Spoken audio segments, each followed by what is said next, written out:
सभी को नमस्कार। आज हम बात करेंगे यूपीपीसीएस के 20 प्रश्न। वह प्रश्न जो यूपीपीसीएस में पूछे गए हैं या पूछे जा सकते हैं उनसे संबंधित।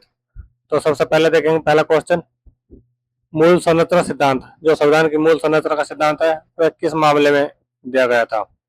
महान्यायवादी के बारे में, मौलिक कर्तव्य, राज्यपाल की नियुक्ति, लोकसभा अध्यक्ष, चौरी चौरा कांड, क्रिप्स मिशन आंदोलन, सबसे बड़ा राज्य, काली मिट्टी, सर्वाधिक वर्षा कहाँ होती है और पहले कहाँ होती थी, आरबीआई की स्थापना, जीएसटी कब लागू हुई और यह कैसे कार्य करती है, नीति आयोग जिसे भारत का थिंक टैंक कहा जाता है यह किस प्रकार का कार्य करता है, सबसे बड़ी ग्रंथि जो मलेरिया यह कैसे फैलता है और इससे संबंधित सभी महत्वपूर्ण जानकारी, डीएनए संरचना, यूपी उच्च न्यायालय के बारे में संपूर्ण जानकारी, विधान परिषद जिसे हम उच्च सदन कहते हैं यह कितने राज्यों में है इससे संबंधित सभी प्रश्न, निर्वाचन आयोग, निर्वाचन आयोग की स्थापना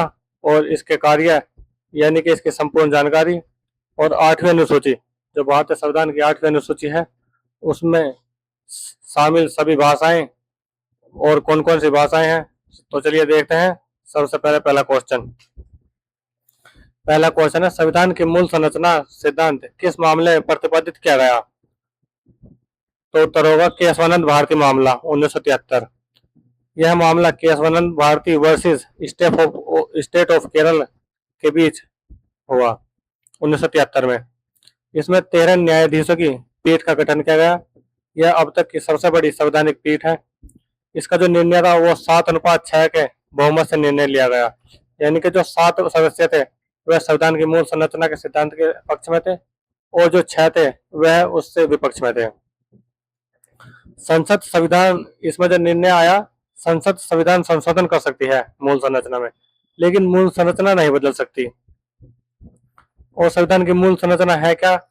संविधान की सर्वोच्चता, लोकतंत्र, गणतंत्र, संघवाद, धर्मनिरपेक्षता, न्यायिक पुनर्विलोकन, विधि का शासन, स्वतंत्र चुनाव, मौलिक अधिकार और इससे संबंधित अनुच्छेद 368 संविधान संशोधन से संबंधित जो अनुच्छेद है वो 368 है। और अनुच्छेद 313 क्या कहता है? संविधान विरोध कानून शून्य, यानी कि जो संविधान की मूल संरचना के विरुद्ध कानून होगा उसे सुप्रीम कोर्ट शून्य करार दे सकती है, यानी कि उसे खत्म कर सकती है। चलिए देख, और इससे जो संबंधित अन्य निर्णय है वह कौन कौन से मामले थे? गोरखनाथ वर्सेस पंजाब राज्य और मिनर्वा मिल्स इत्यादि। चलिए देखते हैं अगला क्वेश्चन है, भारत का महान्यायवादी किस अनुच्छेद के अंतर्गत नियुक्त होता है? तो अनुच्छेद 76 के तहत। अब देखते हैं महान्यायवादी के बारे में जानकारी। भारत सरकार का सर्वोच्च विधिक अधिकारी जो महान्यायवादी है भारत सरकार का सर्वोच्च विधिक अधिकारी होता है। इसकी नियुक्ति राष्ट्रपति द्वारा की जाती है। इसकी जो योग्यता है, जो ही योग्यता सुप्रीम कोर्ट के न्यायाधीश की होती है वही भारत के न्यायवादी की होती है। कार्य, इसके का कार्य है सरकार को कानूनी सलाह देना, राष्ट्रपति द्वारा सौंपे गए विधिक कार्य, सर्वोच्च न्यायालय में सरकार का पक्ष रखना, जो भी सरकार के केस होते हैं उसको महान्यायवादी द्वारा सर्वोच्च न्यायालय में लड़ा जाता है। संसद के दोनों सदनों में बोल सकता है अनुच्छेद 88 के तहत, लेकिन किसी भी सदन में अधिक कानून लेकिन किसी भी सदन में वोट नहीं कर सकता किसी भी मामले में। जो महान्यायवादी है सरकारी कर्मचारी नहीं है, यह निजी वकालत कर सकता है, लेकिन रिटायर के बाद कोई भी सरकारी संस्था ज्वाइन नहीं कर सकता। चलिए देखते हैं अगला क्वेश्चन हमारा तीसरा, राज्यसभा के एक सदस्य कितने वर्ष बाद सेवानिवृत्त होते हैं? उत्तर होगा हमारा 2 वर्ष। जो राज्यसभा जिसे हम उच्च सदन भी कहते हैं यह एक स्थायी सदन है, इसे कभी भंग नहीं किया जा सकता। इसके जो प्रत्येक सदस्य का कार्यकाल होता है वह 6 वर्ष होता है और हर 2 साल बाद 1/3 सदस्य सेवानिवृत्त हो जाते हैं और उनकी जगह नए सदस्य चुने जाते हैं। इसकी जो लोग उसके राज्यसभा की जो अधिकतम सदस्य हैं, जो सीट हैं, वह 250 हैं, 250, जिसमें से 238 निर्वाचित होकर आते हैं और 12 मनोनीत होकर आ जाते हैं। अनुच्छेद 80 संविधान का जो अनुच्छेद है, उस अनु 80 किससे संबंधित है? राज्यसभा की संरचना। जो राज्यसभा की संरचना का प्रावधान है वह अनुच्छेद 80 के तहत किया गया है। और अनुच्छेद 83 जो राज्यसभा के सदस्य का कार्यकाल है वह अनुच्छेद 83 में दिया गया है। और यह प्रतिनिधित्व किसका करती है? राज्यों का प्रतिनिधित्व करती है। चलिए देखते हैं अगला क्वेश्चन। राष्ट्रपति शासन किस अनुच्छेद के अंतर्गत लगाया जाता है? उत्तर होगा अनुच्छेद 356। संवैधानिक तंत्र विफल होने पर राष्ट्रपति शासन लागू किया जा सकता है। राज्यपाल की रिपोर्ट के आधार पर या बिना रिपोर्ट के भी राष्ट्रपति शासन लागू किया जा सकता है। इसके प्रभाव क्या है? राज्य मंत्रिपरिषद भंग होना, राज्यपाल शासन चलाता है और विधानसभा निलंबित या भंग हो जाती है। अब इससे संबंधित अनुच्छेद 355, इसमें क्या कहा गया है? राज्यों की रक्षा का दायित्व अनुच्छेद 355 में क्या गया है? अनुच्छेद 356 राष्ट्रपति शासन। अनुच्छेद 365 केंद्र के निर्देशों का पालन न करना। और सर्वाधिक उपयोग, इसका जो सर्वाधिक उपयोग किया गया 356 का 1970 से 1990 के दशक में सर्वाधिक उपयोग किया गया। अगला क्वेश्चन हमारा, कांग्रेस के प्रथम अध्यक्ष कौन थे? WC बनर्जी कांग्रेस के प्रथम अध्यक्ष थे। भारतीय राष्ट्रीय कांग्रेस की स्थापना 1885 ईस्वी में की गई थी। इसके संस्थापक जो थे एलन ओक्टाविन ह्यूम थे। प्रथम अधिवेशन मुंबई में हुआ जिसमें 72 प्रतिनिधियों ने भाग लिया। प्रथम अध्यक्ष व्योमेश चंद्र बैनर्जी थे। मूलतः यह होना कहा था? पुणे में होना था, लेकिन महामारी के कारण इसे मुंबई में कराया गया। कांग्रेस ने स्वतंत्रता आंदोलन का नेतृत्व किया, संविधान निर्माण में प्रमुख भूमिका निभाई, लोकतांत्रिक प्रतिनिधित्व, जनभागीदारी प्रस्तावना में लोकतंत्र की भावना जगाई। अब देखते हैं अगला क्वेश्चन। अगला क्वेश्चन है, चोरी चौरा घटना के बाद गांधी ने कौन सा आंदोलन वापस लिया? उत्तर होगा असहयोग आंदोलन। जो असहयोग आंदोलन है, जो चोरी चौरा कांड थी, उसके बाद महात्मा गांधी ने असहयोग आंदोलन वापस ले लिया। देखते हैं इसकी संपूर्ण जानकारी। 5 फरवरी 1922 उत्तर प्रदेश के चोरी चौरा में घटना। जो वहां की भीड़ थी, चोरा चोरी कांड में भीड़ ने पुलिस थाने में आग लगाई, जिसमें 22 पुलिसकर्मी मारे गए। गांधी ने 22 फरवरी 1922 को असहयोग आंदोलन वापस ले लिया। असहयोग आंदोलन वापस कब हुआ था? शुरू कब हुआ था? 1920 में। इसका उद्देश्य क्या था? ब्रिटिश शासन का शांतिपूर्ण बहिष्कार, जैसे विदेशी वस्तुओं का बहिष्कार, सरकारी विद्यालयों का बहिष्कार, न्यायालयों का बहिष्कार इत्यादि। इससे संबंधित अनुच्छेद 19(1)(a) अभिव्यक्ति की स्वतंत्रता। जो हमारे संविधान में अनुच्छेद 19(a) है, उसमें बोलने की स्वतंत्रता का अधिकार दिया गया है। और अनुच्छेद 19(1)(b) शांतिपूर्ण सभा का अधिकार, यानी कि कोई भी शांतिपूर्ण तरीके से सभा कर सकता है। चौरी चौरा शताब्दी 1922 में मनाई गई थी। चलिए देखते हैं अगला क्वेश्चन। अगला क्वेश्चन है हमारा, क्रिप्स मिशन भारत कब आया? 1942। क्रिप्स मिशन भारत में 1942 में आया था। द्वितीय विश्व युद्ध के दौरान मार्च 1942 में स्टैफोर्ड क्रिप्स भारत आए। इसका उद्देश्य था भारतीय नेताओं का समर्थन प्राप्त करना। इसका प्रस्ताव, जो इन्होंने प्रस्ताव रखा, युद्ध के बाद डोमिनियल स्टेट्स का गठन, संविधान सभा का गठन किया जाएगा, प्रांतों को संघ से अलग होने का विकल्प दिया जाएगा। और जो यह इसकी असफलता क्या थी? तत्काल स्वशासन नहीं लागू हुआ। कांग्रेस पूर्ण स्वतंत्रता चाहती थी और मुस्लिम लीग पाकिस्तान की मांग पर अड़ा रहा। जो मुस्लिम लीग थे वह अलग पाकिस्तान की मांग पर अड़ा रहा। इसके परिणाम क्या निकले? अगस्त 1942 में भारत छोड़ो आंदोलन शुरू किया गया। संविधान सभा की अवधारणा, संघीय ढांचे की चर्चा की गई। अगला क्वेश्चन, भारत का सबसे बड़ा राज्य क्षेत्रफल कौन सा है? उत्तर होगा राजस्थान। जो हमारा राजस्थान राज्य है वह भारत का क्षेत्रफल में सबसे बड़ा राज्य है। इसका क्षेत्रफल कितना है? 3,42,239 वर्ग किलोमीटर। इसकी राजधानी क्या है? जयपुर। भारत के कुल क्षेत्रफल का 10.4% राजस्थान का क्षेत्रफल है। जो थार मरुस्थल का अधिकांश भाग राजस्थान में फैला हुआ है। अरावली पर्वतमाला राजस्थान को दो भागों में विभाजित करती है। अब देखते हैं इससे संबंधित अनुच्छेद। अनुच्छेद 1, भारत राज्यों का संघ। जो अनुच्छेद ए में कहा गया कि भारत राज्यों का संघ है। अनुच्छेद 3, राज्यों का गठन एवं सीमा परिवर्तन। जो हमारी संसद है वह नए राज्यों का गठन कर सकती है और जो भी राज्य है उसकी सीमा घटा सकती है, बढ़ा सकती है। यह अनुच्छेद 3 के तहत।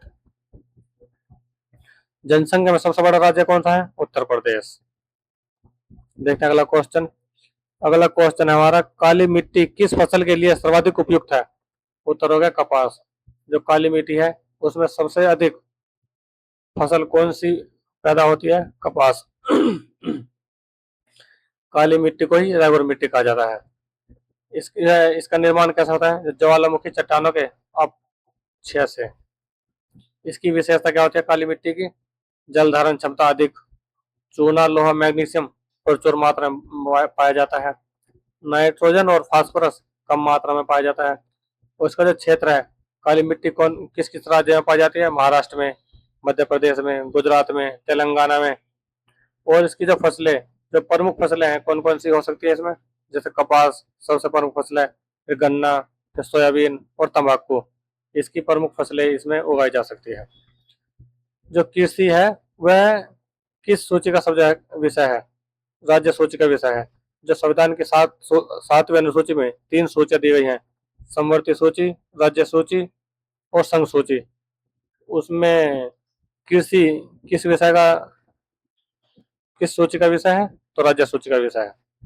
काली मिट्टी को कपास मिट्टी भी कहते हैं। जो हमारी काली मिट्टी है इसमें कपास की फसल सबसे अधिक मात्रा में उगाई जाती है, तो इसलिए इसे कपास मिट्टी भी कहा जाता है।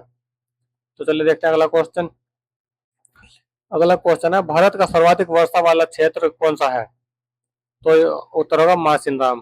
जो मासिनराम है, जो चेरापूंजी के निकट पाया जाता है, उसमें सर्वाधिक वर्षा होती है और यह केवल भारत में नहीं, यह विश्व का सर्वाधिक वर्षा वाला क्षेत्र है। कौन से राज्य में पाया जाता है? मेघालय में। कितनी वर्षा लगभग नापी जाती है? 11,000 मिमी से अधिक। इसके कारण क्या है? बंगाल की खाड़ी से मानसूनी हवाएं टकराती हैं जिस कारण अधिक वर्षा होती है। खासी पहाड़ियों से टकराकर ऊपर उठना, पर्वतीय अवरोधन। इससे संबंधित संविधान के अनुच्छेद अनुच्छेद 48 ए, पर्यावरण संरक्षण। जो हमारे पर्यावरण का संरक्षण का प्रावधान है वह अनुच्छेद 48 ए में किया गया है। अनुच्छेद 51 ए जी, पर्यावरण रक्षा नागरिकों का कर्तव्य है। जो पर्यावरण को स्वच्छ रखना, उसकी देखभाल करना, यह नागरिकों का कर्तव्य है संविधान के अनुच्छेद 51 ए जी के तहत। पहले चेरापूंजी को सर्वाधिक माना जाता था, अब मासिनराम को। जो सबसे पहले सर्वाधिक वर्षा होती थी वह चेरापूंजी में होती थी, लेकिन अब मासिनराम होती है। अगला क्वेश्चन हमारा, भारतीय रिजर्व बैंक आरबीआई की स्थापना कब हुई? 1935 में। इसकी स्थापना 1 अप्रैल 1935 को हुई। आरबीआई अधिनियम 1934 के तहत। प्रारंभिक मुख्यालय इसका कोलकाता में था और 1937 में इसे के मुख्यालय को मुंबई स्थानांतरित कर दिया गया। इसका आरबीआई का राष्ट्रीयकरण 1 जनवरी 1949 को किया गया। आरबीआई के कार्य क्या है? मुद्रा जारी करना, मौद्रिक नीति, बैंकों का बैंक, सरकार का बैंकर, विदेशी मुद्रा भंडार प्रबंधन इत्यादि। इसके जो चिन्ह है उसके प्रतीक क्या है? ताड़ वृक्ष और बाघ इसका प्रतीक है। पहले गवर्नर कौन थे आरबीआई के? Osborne Smith. और प्रथम भारतीय गवर्नर कौन थे? सीडी देशमुख। इससे संबंधित अनुच्छेद अनुच्छेद 266 संचित निधि, अनुच्छेद 280 वित्त आयोग। चलिए देखते हैं अगला। अगला है वस्तु एवं सेवा कर। जीएसटी किस वर्ष लागू किया गया? तो 2017 में। जो जीएसटी है, गुड एंड सर्विस टैक्स, इसे 2017 में लागू किया गया, 1 जुलाई 2017 को।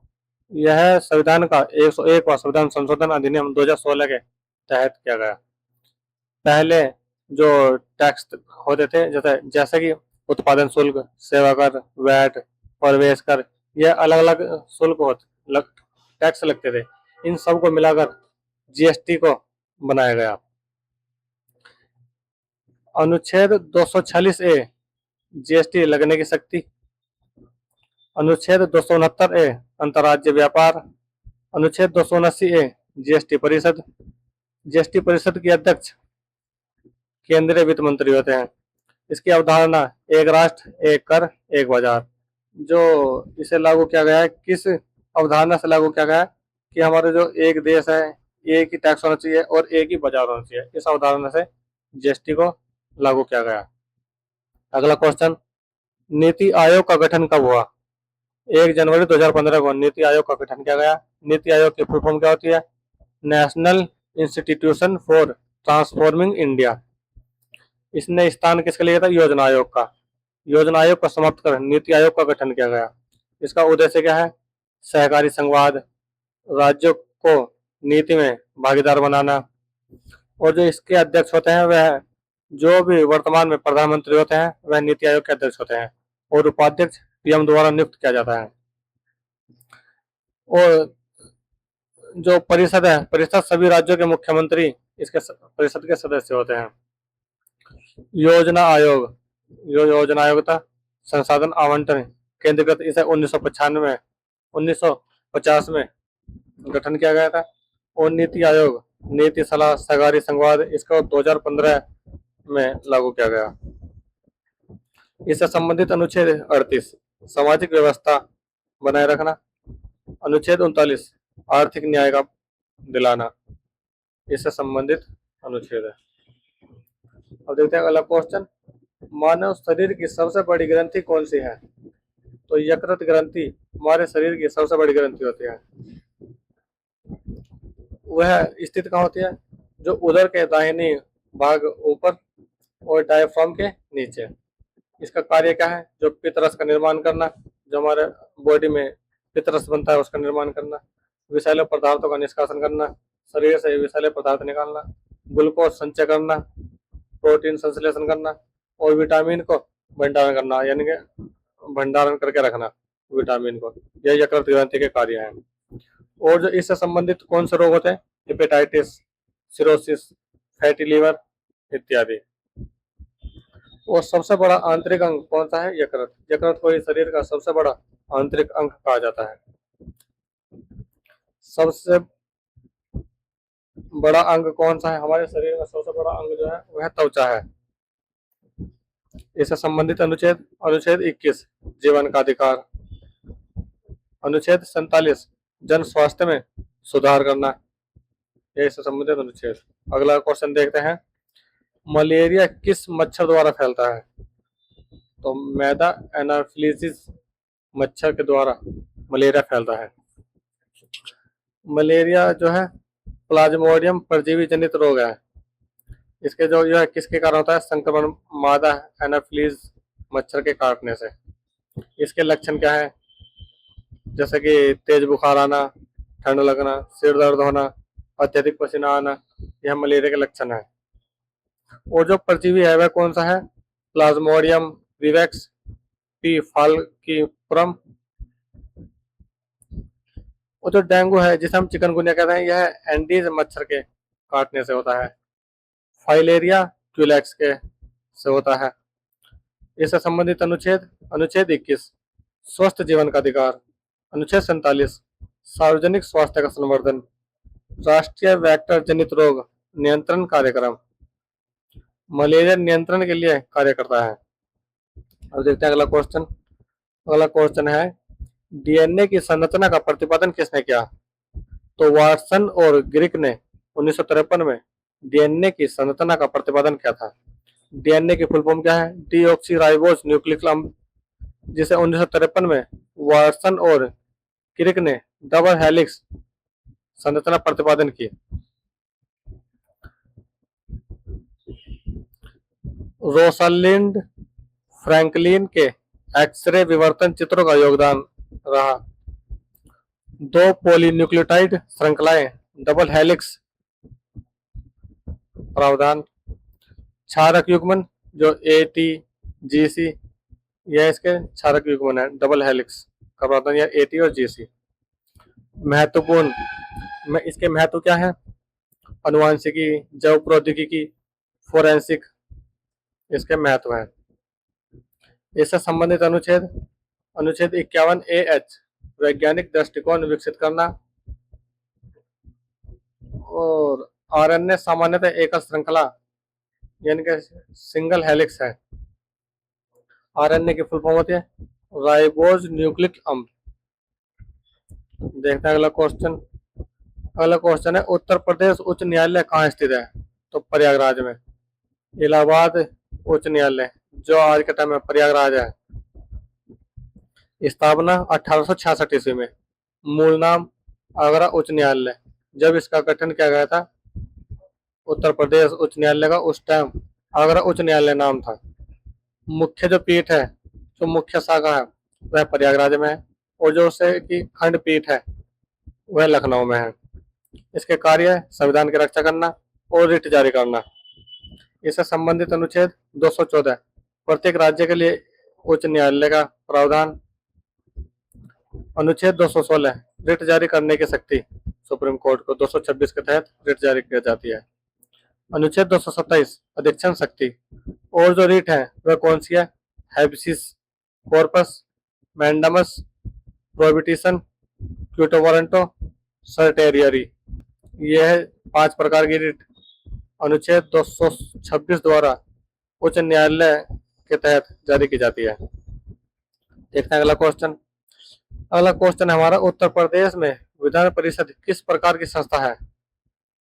तो उच्च सदन या स्थायी सदन जिसे हम कहते हैं। उत्तर प्रदेश में विधानसभा विधान परिषद स्थायी सदन संस्था है।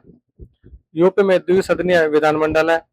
जो दो मंडल है जैसे विधानसभा जिसे हम निम्न सदन कहते हैं और विधान परिषद जो उच्च सदन है। विधान परिषद स्थायी सदन है, भंग नहीं की जा सकती। सदस्य संख्या विधानसभा के 1/3 से अधिक नहीं हो सकते। अनुच्छेद 168 राज्य विधानमंडल का प्रावधान। अनुच्छेद 169 विधान परिषद का सृजन या उन्मूलन करना। अनुच्छेद 171 इनकी संरचना। जो विधान परिषद की संरचना है अनुच्छेद 171 में दी गई है। विधान परिषद वाले राज्य जो 6 राज्य हैं वे कौन कौन से हैं? एक तो यूपी, दूसरा बिहार, तीसरा महाराष्ट्र, चौथा कर्नाटक, पांचवा तेलंगाना, छठा आंध्र प्रदेश। इन 6 राज्यों में द्विसदनीय विधानमंडल है। अब देखते हैं अगला क्वेश्चन। अगला क्वेश्चन है भारत के निर्वाचन आयोग का उल्लेख किस अनुच्छेद में है? तो अनुच्छेद 324 में भारत के निर्वाचन आयोग का उल्लेख किया गया है। निर्वाचन आयोग की स्थापना 25 जनवरी 1950 को की गई थी। स्वतंत्र एवं निष्पक्ष चुनाव कराने वाली संवैधानिक संस्था है। इसके कार्य है लोकसभा, विधानसभा, राष्ट्रपति, उपराष्ट्रपति के चुनाव करवाना। इसकी संरचना मुख्य निर्वाचन आयुक्त प्लस निर्वाचन आयुक्त होते हैं। इससे संबंधित अनुच्छेद 324 निर्वाचन आयोग। अनुच्छेद 325 समान निर्वाचन सूची। अनुच्छेद 326 वयस्क मताधिकार। राष्ट्रीय जो मताधिकार दिवस वो 25 जनवरी को मनाया जाता है। अगला क्वेश्चन है और लास्ट क्वेश्चन हमारा, संविधान की 8वीं अनुसूची का संबंध किससे है? तो भाषाओं से। वर्तमान में कितनी अनुसूचियां हैं? 22। वो वर्तमान में कितनी भाषाएं हैं? 22 भाषाएं हैं। 1950 में 14 भाषाएं, वर्तमान में 22 भाषाएं हैं। जो 1950 में 14 भाषाएं थी वह वर्तमान में 22 भाषाएं हो चुकी हैं 8वीं अनुसूची में। वह 14 से 22 किस प्रकार हुई? सबसे पहले 21वां संविधान संशोधन 1967 किया गया जिसमें एक भाषा सिंधी को जोड़ा गया। फिर 71वां संविधान संशोधन 1992 में कराया गया जिसमें 3 भाषा जोड़ी गई जो नेपाली, मणिपुरी और कोंकणी थी। फिर 92वां संविधान संशोधन 2003 में करा गया जिसमें 4 भाषाएं जोड़ी गई जो संथाली, मैथिली, डोंगरी, बोडो इत्यादि थी। इस प्रकार 14 भाषाएं 22 भाषाएं हो गई। जो 14 ये थी, एक जोड़ी सिंधी तो 15 हो गई 3 1992 में जोड़ी 18 हो गई, और 4 2003 में जोड़ी तो 22 हो गई। इससे संबंधित जो अनुच्छेद है, अनुच्छेद 29 संस्कृति की रक्षा करना, अनुच्छेद 30 अल्पसंख्यकों के अधिकार, अनुच्छेद 350 ए मातृभाषा में प्राथमिक शिक्षा, अनुच्छेद 350 बी भाषाई अल्पसंख्यक अधिकारी, और जो भोजपुरी, राजस्थानी, अंग्रेजी, ये अभी भी 8वीं अनुसूची में शामिल नहीं है।